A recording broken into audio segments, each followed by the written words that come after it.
Hey guys, we're out here picking some currants. So here we have the, let's see, it's a white currant variety, white imperial. You can see I already picked a little bit here. And if you want to kind of keep them for a little while, you want to keep them on the little stems, on the bunches. Because when you pull it out, you know, it'll start to dry out because it exposes some of the flesh. And it's not going to last as long this way. So on this one you can see the skin is translucent. You can see the seeds inside of there.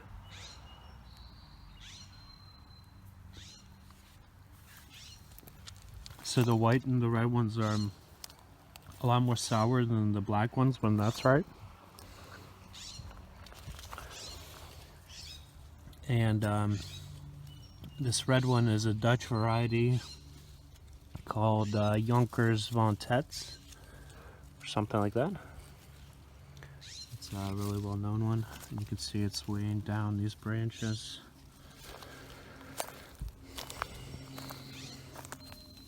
Yeah, like look at this branch, just completely bent over.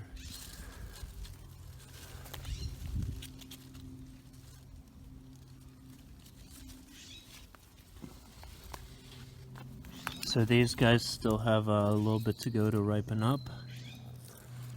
So today we'll be just picking the red and the white ones.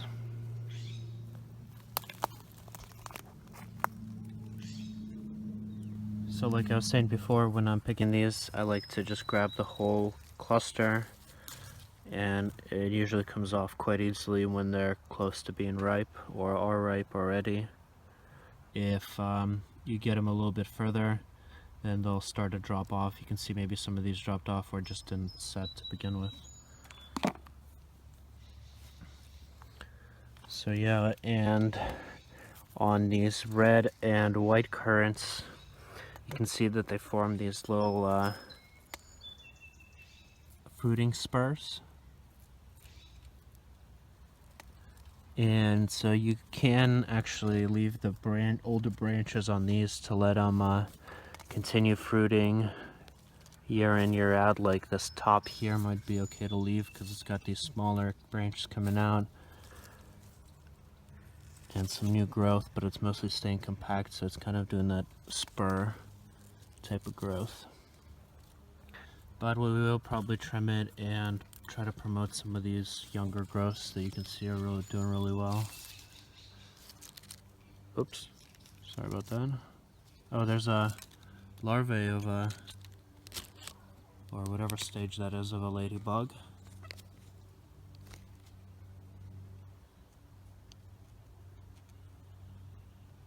So those guys are munching on all the aphids that are on these.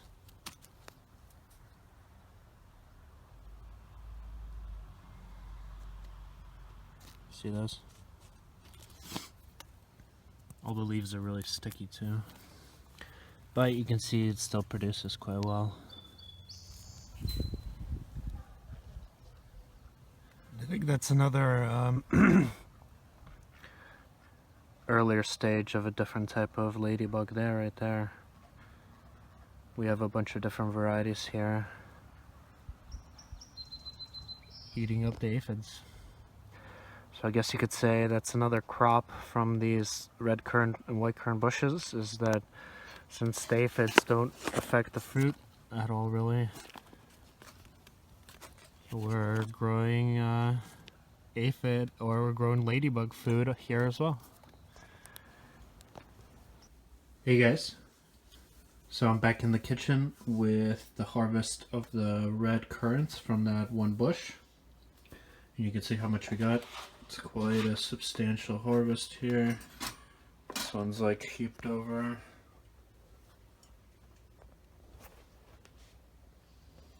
Yeah, so really good crop of red currants this year. And they're very easy to pick. All of this took me about 2 hours to pick, just because you can go systematically up each branch and there's lots of fruit and if you just pick each individual cluster on its little sprig there, it just makes it really easy. Kind of looks like a cluster of salmon roe or something. Probably make a pretty good trout bait. So this was the last of the white currant that was left on there, and the rest I've already processed. There was a container this size, as you guys saw in the previous video, and I made some syrup out of that, which you can see right here. So it's just the pressed juice of the yellow currants, or the white currants, whatever you want to call them, with sugar. So no pectin added, and it was only cooked minimally, so it wasn't boiled down like a jam. But the red currant, I think I will try to make a jelly out of. It should have a lot of pectin on its own, and I've got some fruit pectin that I bought at the store as well. So this stuff I added about, for every ounce of juice, I added about half an ounce of sugar, which is about half the sugar concentration you'd normally add to jams and jellies.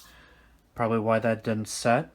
And that 1-to-1 ratio you normally see, where it's actually slightly more sugar usually than juice, to me that's insanely sweet. That would kind of kill the whole point of having such a nice fresh product and preserving it. I understand that you need that much sugar to set a jelly properly. Alright, so as I did with the yellow currants, you can just squeeze these as is. You can even cook with the stems if you're not cooking too long, and if you're then planning to filter out the juice. I wouldn't really recommend making jam out of the red and yellow currants. There's just so much seed in there that even if you did take out the stems, it would just, probably wouldn't turn out too great. It's better to extract the juice. Whereas for the black currants, you can make jam just with the whole fruit, and that works out really well. So I am going to go ahead and strip the berries off of the stems. Again, you really don't have to. And you can just, take them off by hand. It's not too difficult, but an even better method is to use a fork and just go through the stem and just go down, just like that. So you can process a bunch quite quickly this way. Alright, so I got some of the crop processed here. You can see it's quite a lot actually, but it's probably a third of the total that I harvested. And so yeah, you can see very minimal amount of the little branches. Sometimes those do get through, but again, we're going to filter this for juice, so it doesn't really matter. So what I'm going to do next is transfer it to a metal pot. Add just a bit of sugar, probably like a couple tablespoons, just to get the maceration, the fruit juice extraction started. And then I'm going to use potato masher to just mash them down and just cook them just for a few minutes on like medium-low heat, just to get the juice out and the pectin extracted. Alright, so that first step is done. You can see it kind of looks like tomato sauce almost, with all the seeds and everything. And it's pretty much broken up, and we're going to squeeze it a bit later, so any berries that haven't broken will be. You can see how much pulp there is in here, along with the seeds. That really fine pulp makes it quite difficult to strain. It's possible, it just takes quite a long time. And I did wind up adding about half a cup of water to this to get the process going and to count for boil off. So I'm going to go ahead and start straining it kind of in steps. First I'm just going to use a sieve. Then I'm going to go to a cloth that I've used before, you can see. And that I can kind of twist up and squeeze.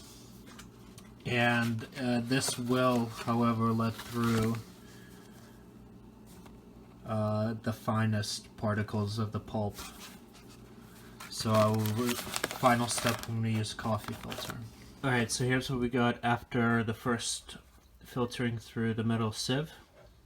You can see it's still very pulpy, very thick juice. You can see all that pulp floating around in there. Looks like that juice that you get at health food stores, the super expensive stuff. And then we have the leftover pulp and seeds, which I'm going to squeeze through the cloth after I filter this through the cloth. And then the actual leftover bit I'm going to feed to the chickens. I think they'll really like this with all the seed. And I've never actually seen a currant sprout ever. And there's tons of berries falling to the ground that are ripe and everything. So I'm guessing it probably needs to run through a digestive tract of an animal to sprout or something like that. And chicken sounds like a good candidate for that. So let's get going on the next step of filtration, where we're going to run it through the cloth. Alright, so I'm almost done filtering here. I will wind up doing 2 filtering steps with the coffee filter. And as you can see, it takes just forever for it to filter down. It's just so viscous, so thick. It just goes basically just a couple drops at a time. But we're almost done with that. And you can see, along with what's in here and down here, we have all of this filtered already. Nice and clear. And of course we have the leftover stems, which are going to go into the compost, and the pulp and seeds, which are going to go to the chickens. I've been putting some of this type of stuff just directly into their bag of feed, if I'm not giving all of it to them at once. And that stuff is so dry and desiccating that it just desiccates the pulp and the seeds up perfectly, and it just stores indefinitely that way. Alright, so once we're done filtering here, I'm going to go ahead and return this back to a metal pot and add the sugar. Cook it for about 10-15 minutes at a rolling boil. So that means that once you're stirring it, it's still the boiling doesn't go away. So kind of a hard boil. I'm going to go ahead and use this stuff here. So it's a pectin that has a couple extra ingredients, so they can use it in less or no sugar needed recipes. So what does it have? Okay, yes, so the fumaric acid and the sodium citrate for tartness. I mean, come on, don't most berries and fruit have enough tartness already? Anyway, so go ahead and do that, and basically I'm just going to add the pectin until I get a good set point. And the way I'm going to do that is I'm going to stick a plate like this one into the freezer to really cool it down. And then I'm going to, as it's done cooking and as I'm adding the pectin a little bit at a time, I'm going to take a bit of that, dab it onto here, and the cool temperature of the plate will cool off the jelly and kind of set it. And you can do this kind of finger test where you push it with your finger and see it, and if it wrinkles up. Alright, so here's the result. Here's the red currant jelly, and you can see it's not like a complete set, but it is gel-like. And then I went ahead and made one with some whole berries suspended in there.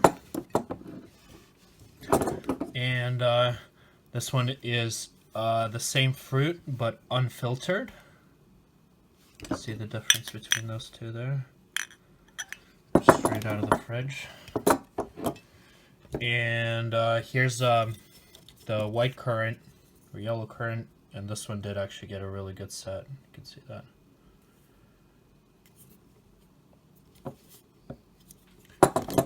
And a ton of blackcurrant jam, like a couple gallons of this stuff, but so good. Drink it with tea, for, you know, ice cream, desserts, with turkey and other fowl, like for Christmas. Instead of cranberry sauce, this stuff is 10 times better. It's very sharp, sweet, fruity, so it's perfect. So there you go. So some of the stuff coming out of the garden to fully processed product. Thanks for watching, guys, and we'll see you in the next one. Keep on growing.